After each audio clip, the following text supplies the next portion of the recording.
Assalamualaikum anak-anak. Apa kabarnya kalian? Semoga selalu sehat dan tetap semangat ya untuk melaksanakan pembelajaran dari rumah hari ini. Nah, bertemu lagi sama Bu Niknik dalam pembelajaran Bahasa Indonesia.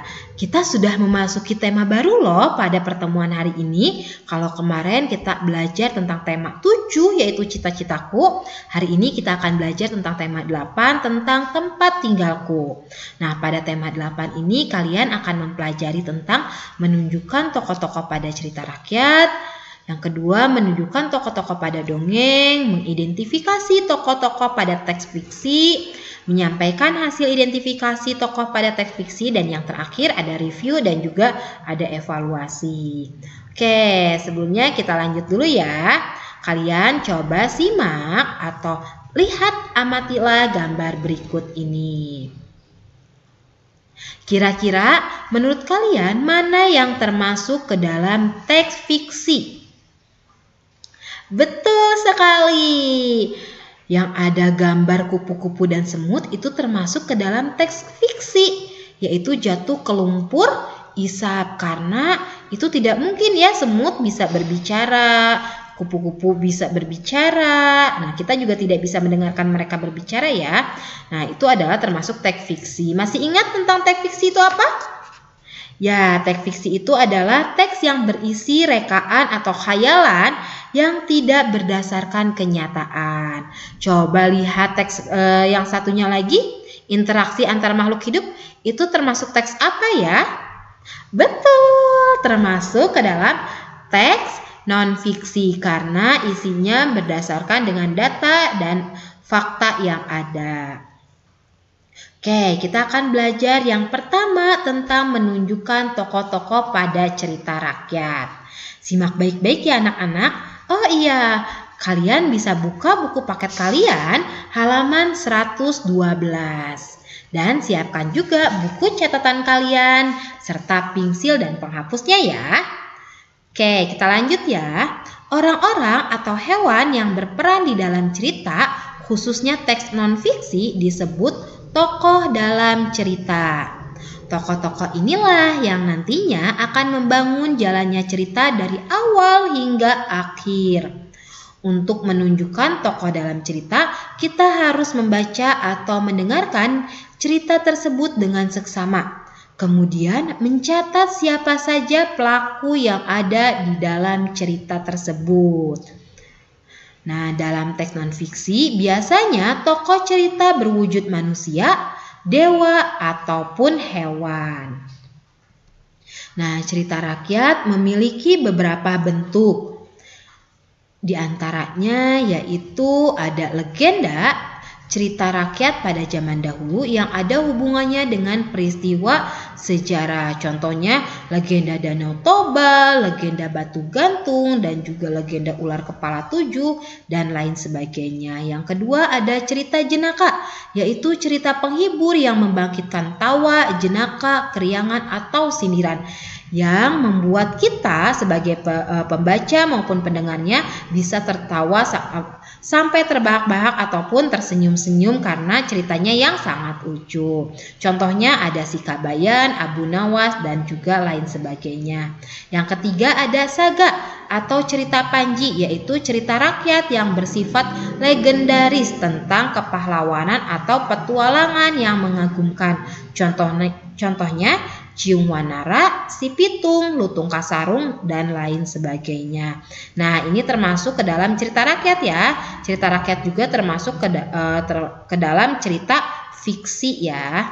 Nah, agar kalian lebih memahami tentang cerita rakyat, simaklah teks cerita rakyat yang ada pada buku paket kalian halaman 113 tentang asal-usul nama Lombok. Ibu bacakan ya anak-anak. Asal-usul nama Lombok. Pada zaman dahulu ada sebuah kerajaan yang dipimpin oleh Ratu Pramodawardhani. Kerajaan itu bernama Kerajaan Mataram Lama di Jawa Tengah. Ratu ini memiliki suami bernama Rakai Pikatan. Ratu Pramodawardhani adalah seorang ahli pemerintahan, sedangkan suaminya adalah seorang ahli peperangan. Daerah kekuasaan Kerajaan Mataram Lama mulai dari Pulau Sumatera sampai Pulau Flores. Pada masa itu, banyak rakyat Mataram pergi berlayar ke arah timur melalui Laut Jawa menggunakan perahu bercadik. Jalur pelayaran tersebut lurus ke timur hingga akhirnya berhenti di sebuah pelabuhan.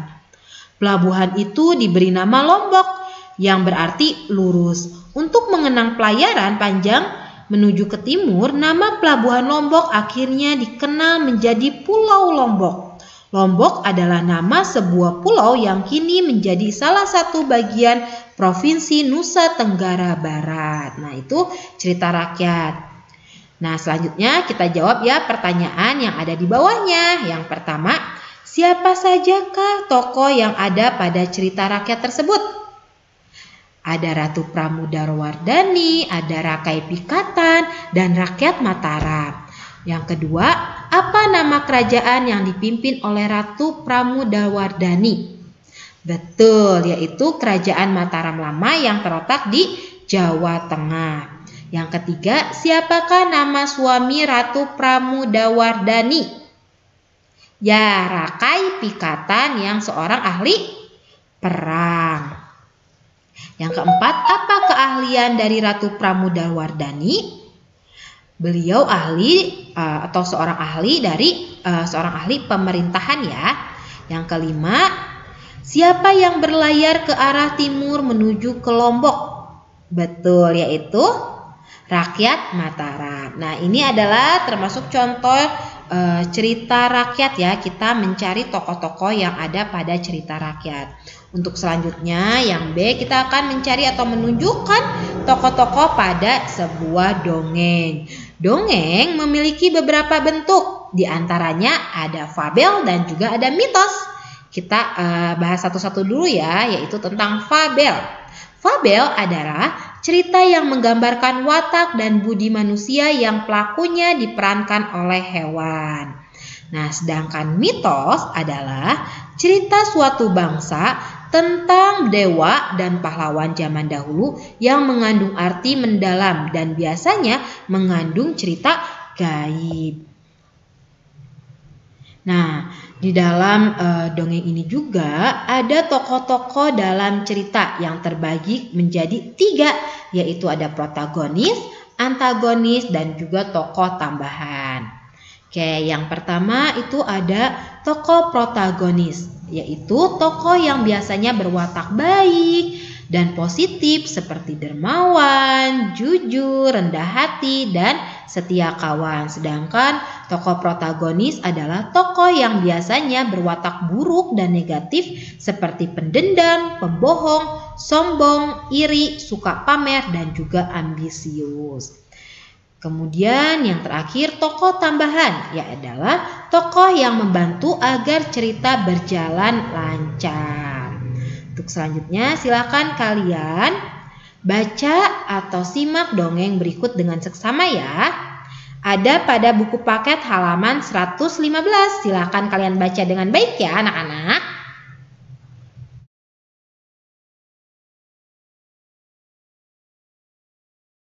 Gimana? Kalian sudah baca kan? Kita tentukan ya tokoh yang ada dalam dongeng si kelinci cerdik itu. Oke. Siapa sajakah tokoh dalam dongeng tersebut? Betul. Ada singa, kelinci, badak, ayam, jerapah, kura-kura, gajah, dan hewan-hewan lainnya yang hidup di hutan. Kemudian siapa tokoh antagonis dan protagonis dalam cerita tersebut? Ya, ada singa sebagai tokoh antagonis dalam dongeng tersebut. Kenapa singa menjadi tokoh antagonis? Karena singa ingin memakan seluruh hewan yang ada di hutan. Nah, memerintahkan seluruh hewan untuk datang kepada singa agar dengan sukarela mereka bisa dimakan oleh singa yang sedang lapar, karena singa sudah tidak kuat lagi untuk melakukan pemburuan. Nah, sedangkan tokoh protagonisnya itu adalah kelinci. Kenapa kelinci menjadi tokoh protagonis? Karena kelinci membantu teman-temannya agar tidak dimakan oleh singa. Nah, ini adalah contoh cara menentukan tokoh dalam sebuah cerita dongeng. Untuk selanjutnya kita latihan ya. Kalian dengarkanlah teks audio berikut dengan seksama. Dengarkan baik-baik ya anak-anak. Asal mula telaga Wekaburi. Dahulu kala, ada sebuah suku yang bernama suku Wekaburi. Mereka tinggal di sekitar sungai yang sangat jernih di pulau paling timur Indonesia, Bumi Cendrawasih. Suku ini membangun rumah-rumah panggung di atas aliran sungai. Mereka menggunakan air sungai untuk memenuhi kehidupan sehari-hari, seperti mandi, minum, dan memasak. Ikannya yang segar dan gurih jadi santapan kesukaan mereka. Setiap hari, dengan berbekal jaring atau tombak, warga suku Wekaburi menangkap ikan sambil berenang di sungai. Sayangnya, akibat satu kesalahan kecil, daerah yang indah itu pun hancur dilanda malapetaka. Malapetaka itu bermula dari suatu pesta adat besar-besaran yang digelar suku Wekaburi. Sejumlah suku dari daerah yang jauh juga akan datang. Berbagai persiapan menyambut pesta itu pun dimulai sejak jauh-jauh hari. Semua penduduk desa bergotong royong menyiapkan pesta. Namun, dalam adat mereka, ada sebuah larangan, yaitu tidak boleh membawa hewan peliharaan saat menari. Saat pesta berlangsung, seorang nenek dari suku Wekaburi membawa hewan peliharaan. Ia datang bersama cucunya yang bernama Isosi. Awalnya, sang nenek menari dengan Isosi tanpa membawa hewannya. Akan tetapi, karena kelelahan, akhirnya sang nenek duduk beristirahat dekat perapian.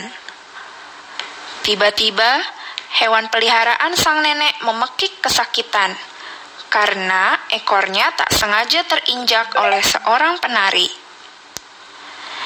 Nenek yang marah kembali bergabung dalam pesta dan ikut menari sambil menggendong hewannya. Nenek Isosi tahu perbuatannya bisa mendatangkan malapetaka bagi seisi desa. Namun, ia tak peduli. Sang nenek tetap menari bersama hewan peliharaannya. Tak lama kemudian, ia bergegas membawa hewannya keluar kerumunan orang-orang yang sedang menari. Lalu, nenek menarik cucunya, Isosi, yang sedang menari bersama temannya yang bernama Asya. Asya kebingungan dan mengejar dari belakang.